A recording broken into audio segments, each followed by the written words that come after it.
Salut les ninjas, et bienvenue sur Slashcoon. Comme vous le savez, un jour, un grand ninja a dit « Ne pas s'abonner à Slashcoon, c'est qu'on est adopté ».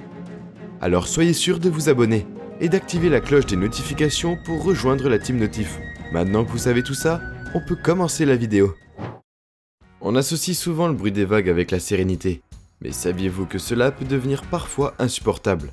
Il vaut mieux voir ces 13 monstrueuses vagues capturées par une caméra depuis chez vous. Numéro 13, Tyupu Tahiti. Avec plus de 5 morts et en comptant les façons dont Yupu est l'une des plus meurtrières du monde, alors que certains ont failli mourir de leur expérience là-bas, d'autres n'ont pas pu nous raconter l'histoire. Le décès le plus notable est survenu en 2001 quand Bryce Terrier, un surfeur local, était en train de surfer. Il s'est fait attraper par les chutes tout en essayant de plonger en canard de 12 pieds. Il s'est cassé le dos en 3 endroits et est tombé dans le coma. Il a succombé à ses blessures 2 jours plus tard et est mort. Sa mort est l'une des plus violentes liées aux vagues dans l'histoire. Numéro 12, Puerto Escondido, Mexique. De nombreux touristes ont été victimes de Puerto Escondido. De Cassidy Edja Adams à Noel Robinson, nous ne pouvons pas ignorer les dégâts que cette vague a fait. Le problème avec ce domaine est que beaucoup de touristes sont peut-être morts, et nous n'avons pas leur corps, pourtant récents. L'amélioration de la protection des sauveteurs ont eu un effet positif sur les récents visiteurs. Après que Mark Haley a failli perdre la vie dans les vagues, il se demandait comment il n'était pas mort, parce que la mort a éclaté devant lui plusieurs fois, et il lui a fallu du temps pour se remettre du choc. Numéro 11, Waimea Bay, Hawaï. Après que Dickie Cross soit apparu à Waimea, le monde a été averti de la façon dont le surf est dangereux sur les grosses vagues. Cross et Woodray ont essayé de pagayer à Sunset Beach quand une agressive houle du nord-ouest a commencé à se remplir à mesure que chaque ensemble grandissait. Les hommes pagaillaient. 2 miles et demi jusqu'à Waimea, donc il pourrait se rendre à la plage, tandis que le brin l'a fait traverser. À ce jour, ils n'ont pas retrouvé son corps. Ce n'est que des années plus tard que quelqu'un tentera sa chance là-bas. En 1995, Denis Solomon de Californie est mort des vagues. Le décès le plus récent est survenu en 2015, quand la victime a disparu. Son corps a finalement été retrouvé quelques jours plus tard.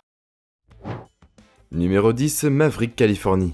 Les Mavericks ont donné une grande vague, une raison de faire une pause et de reconsidérer certaines décisions. C'est une vague rapide et furieuse qui produit un gaucher rare à faire, et pire encore, il est également infesté de requins, parfois assez brumeux. Et la mort de Fou en 1994 a fait la une des journaux pour de mauvaises raisons. Un autre homme est décédé en 2011 pour une maladie. Simon Milewski s'est noyé, et Jacob Trent, son aspirant surfeur, a failli mourir. Ça a été un événement horrible. Les Mavericks se suscitent une forte dose de peur et d'anxiété, un manque de confiance et un froid glacial. Numéro 9, Nazaré, Portugal. Aussi appelé le monstre du Portugal Nazaire, c'est une magnifique destination de voyage pour les touristes aventureux. C'est l'un des plus meurtriers et des plus grands endroits à vagues. Les gens ayant déjà surfé, comme un Hawaïen qui a dit une fois aux journalistes que l'océan n'est pas fait pour, la zone est beaucoup plus grande à cause du canyon de Nazar. Et c'est aussi si mortel que Maya Gabira, un surfeur de grosses vagues, a failli mourir en 2013. En hiver, la vague de la plage nord est de 50 pieds de haut. Les jours mémorables, ça pourrait aller aussi haut que 80 pieds. En octobre 2020, Antonio Laureano, un surfeur portugais, a surfé une vague de 101 pieds et a survécu. Piei, ou mâchoire de Maui, Hawaï. Selon le guide, Maui Biai est la plus grande vague desservie au niveau mondial. Bien que l'endroit tire son nom du célèbre Thriller, c'est des ondes trompeuses qui peuvent parfois atteindre 70 pieds, parce que la tempête hivernale gonfle les voyages. Sur une barrière de corail, les surfeurs sont remorqués dans le déferlement de vagues en jet ski, pour générer suffisamment de vitesse pour surfer sur les vagues dangereuses. Les conditions changent rapidement ici, car elles peuvent passer d'une zone paisible à une arène défiant la mort en quelques secondes. Les mâchoires sont devenues l'une des vagues les plus célèbres dans le monde, après que quelques surfeurs experts ont inventé le surf en pointe. Numéro 7, Donjon d'Afrique du Sud. Les donjons sont une vague perfide pour beaucoup. Une raison pour laquelle vous pourriez être conscient, c'est qu'une plage infestée de requins est connue pour ses longs séjours dans les eaux glacées et des énormes rochers sous-marins. C'est à cause de ces caractéristiques effrayantes que cet endroit tire son nom. Situé au large de la baie de Hout du Cap, il a accueilli de nombreuses compétitions de grosses vagues comme le Red Bull Big Wave Africa, qui est ouvert à seulement 24 participants. Des événements comme celui-ci ne sont pas là pour les amateurs surfeurs, car ils ne peuvent pas pagayer, même être remorqués dans la zone par des jet skis. Les visiteurs qui aimeraient regarder l'aventure du haut du rocher devraient aller avec une visite locale de confiance. Numéro 6, Shipstern, Tasmanie, Australie. Shipstern dans le parc national de Tasmanie est nommé d'après le formidable coin de 250 pieds, une falaise de granit en forme qui est seulement accessible par bateau, ou par une longue et fatigante randonnée à travers le parc. Les surfeurs peuvent rencontrer des vagues de 20 pieds quand ils visitent alors qu'ils sont remorqués par un jet ski et jetés directement dans la trajectoire de la vague, avant que Shipstern ne soit surfé. On croyait que c'était un mythe. Peu ont le courage d'expérimenter les vagues d'une côte. Numéro 5, cyclone d'Australie. La vague cyclone est juste à côté de la côte d'Espérance en Australie occidentale. C'est aussi l'un de ces endroits accessibles uniquement par bateau. Il a les lèvres les plus épaisses et les plus lourdes du monde. La profondeur change si rapidement que vous pouvez imaginer quand la houle arrive. Ils explosent tout de leur puissance sur le rasoir de corail, provoquant l'engloutissement des cyclones eux-mêmes. Tandis que certains surfeurs experts relèveraient ce défi, d'autres préfèrent affronter les vrais cyclones car c'est le moindre mal. Kobe Averton est le premier à prouver que le cyclone d'Australie n'est pas fait pour une consommation humaine.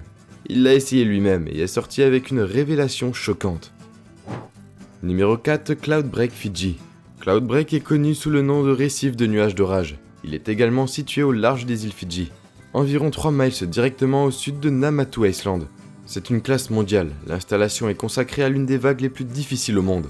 Les vagues sont incroyablement rapides et frappent le récif sous différents angles. Vous avez besoin d'un jet ski et une planche de remorquage pour entrer dans cet endroit, que les surfeurs n'oublieront jamais.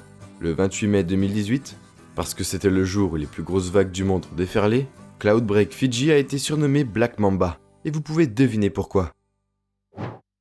Numéro 3, The Right Western Australie. The Right en Australie occidentale est l'une des plus imprévisibles et des plus dangereuses des vagues. Ryan, un surfeur célèbre, a failli mourir en 2012 en roulant. Il l'a conquis dans une évasion avec la vie intacte. Les vagues ont atteint 60 pieds. Pour mettre ça en perspective, c'est 5 étages de haut. Pour couronner le tout, il est situé au milieu de nulle part, à plusieurs miles de la mer. Il y a de grands requins blancs partout. À cause des dangers qui guettent ici, la zone n'a pas été surfée depuis des décennies. Au cours de la période où il a été exploré, il a fourni certaines des plus horribles expériences de surf dans l'histoire. Numéro 2, Era des Cavernas, Sierra, Portugal. Un récif profond, des habitants colériques et les oursins sont quelques-unes des caractéristiques d'une vague dangereuse. La grotte a toutes ces caractéristiques. Pas étonnant qu'il soit décrit comme la vague d'Europe la plus énorme. Il y a d'innombrables clips pour prouver que cela pourrait être le pire endroit à visiter. Pour donner un aperçu des événements qui sont arrivés ici, un surfeur professionnel nommé Nick et son ami ont fait un voyage dans la grotte pour une expérience. Nick avait jusqu'à 4 combinaisons qui lui donnaient un rembourrage supplémentaire, au cas où il toucherait le fond. Ils ont fait un effort supplémentaire pour se protéger, et ça n'a même pas garanti sa sécurité. Un ami s'était cassé le dos en surfant à cet endroit. Cette vague était découverte par les culturistes et s'est avérée être un défi même pour les experts. Numéro 1, Pipeline Hawaï. Les données de cette vague écœurent. La pipeline a tué plus de surfeurs que n'importe quel site dans le monde depuis 1989. Plus de 7 surfeurs sont morts, tandis qu'elle en a précipité plusieurs autres à l'hôpital pour des blessures. En 2015, Evan Jaiselman a failli en payer le prix. Il a touché le fond et est devenu inconscient, devant un autre homme qui l'a héroïquement tiré à la surface. La réanimation a commencé rapidement et c'est pourquoi il a survécu. Demandez à toute personne qui surfe fréquemment des tuyaux et ils vous raconteront leur expérience de mort imminente avec les vagues tueuses. La vague la plus célèbre du monde n'est pas faite pour épargner les débutants ou intermédiaires, et même les riders avancés avec une mauvaise compétence de lecture de vagues. Et nous voilà déjà à la fin de la vidéo. En s'abonnant à Slashcoon, tu deviens automatiquement un ninja. J'espère que la vidéo t'a plu et on se dit à la prochaine pour une toute nouvelle vidéo.